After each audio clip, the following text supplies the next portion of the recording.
приятели и добре дошли в новият ми епизод. Днес се намирам в Варна Шайн гараж и нека да ви представя човека, който стои зад него. Здравейте, казвам се Толик, добре дошли в моят гараж. Занимавам се с детайлинг на автомобили, инсталация на амбиентно осветление, монтаж на тюнинг части, модификация, рециклиране на фарове и също така изработвам автомобилни стелки. Днес сме дошли при Толик, за да ми помогне да си инсталирам новите колани, на които пише BMW Motorsport. E36 M3 имат изключително рядка екстра, която да излизат от завода с червени колани BMW Motorsport. Аз съм си поръчал от моят приятел Ивайло от Tuning Cars Варна. Може би в предишния епизод видяхте, като споменахме, че съм си ги закупил вече. Тези колани са ръчна изработка от Германия, които чаках страшно много време да дойдат. И може би вече от няколко месеца стоят в колата и днеска е време да ги монтираме заедно с моят приятел Толик. Освен коланите, които ще инсталираме днеска заедно с Толик, също така той ще ми изработи къстъм стелки за моята кола с жълт шеф, за да може да се връзва с таблото, разбира се. И тези старите стелки отиват на букука. И понеже моята кола няма нито една стелка, освен тези стелки, които са за букука, защото дори не са за този модел кола, Толик току-що ми изготви шаблони, с които да произведе новите ми стелки.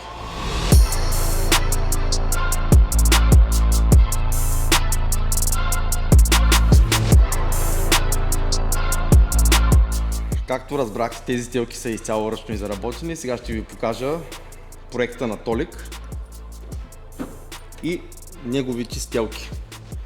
Ето така изглеждат, като челна пита. Вадя си стелката, изтупвам си я. Ако има вода, също си изтупвам водата и отново си я монтирам.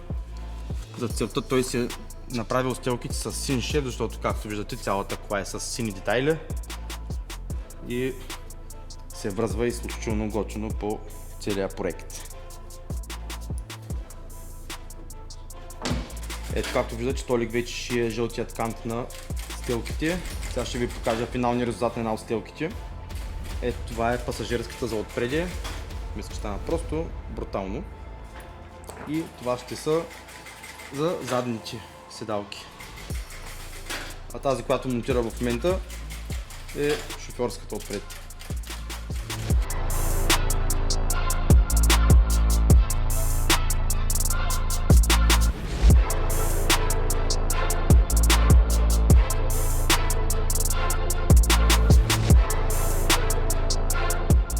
Толик вече след като си ги изработил, мисля, че е твоята чест да ги монтираш на колата, да видим как изглеждат. Пробваме.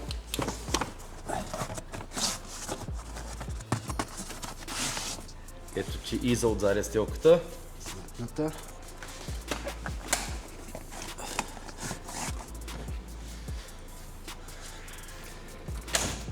Просто се получи перфектно. Наистина уникално.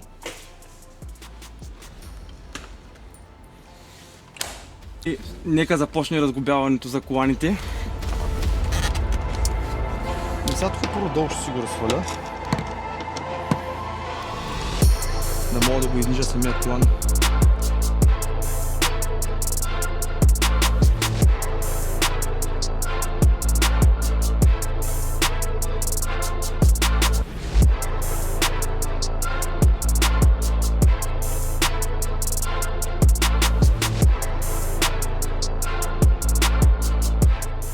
Така, поразглобих всички седалки и сега вече стигнахме до машинката за колана, за пасажирската страна. След малко ще разглобя и шофьорската и трябва да изкарам цялата машинка, за да може Толик да подмени колана.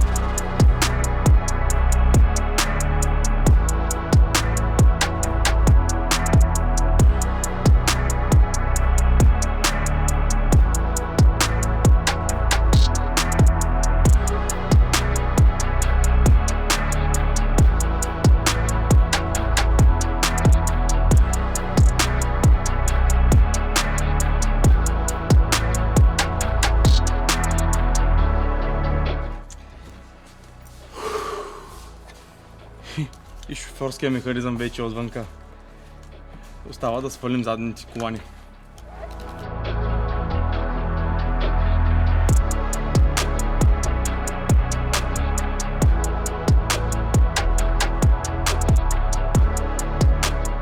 ето как изглежда една кола без седалки, която се подготвя за дрифт. В случая аз това нещо няма да го правя. Продължаваме с коланите. Така, Толик, след като вече ти свалих механизмите, може да ми кажеш какво следва тук нататък? Да, ми вадя в момента стария колан от машинката, от механизма и после ще монтирам новия. Супер!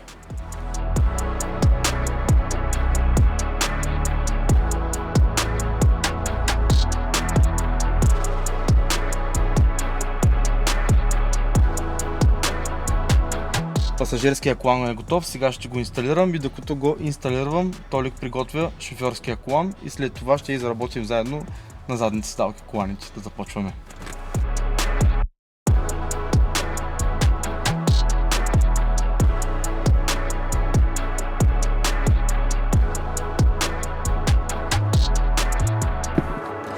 И вече имаме колани, които се прибират сами.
Толик, много ти благодаря за хубавата работа, която ми помогна днеска.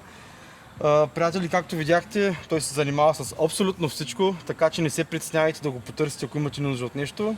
Лично аз го потърсих и съм много доволен. Очаквайте следващия епизод.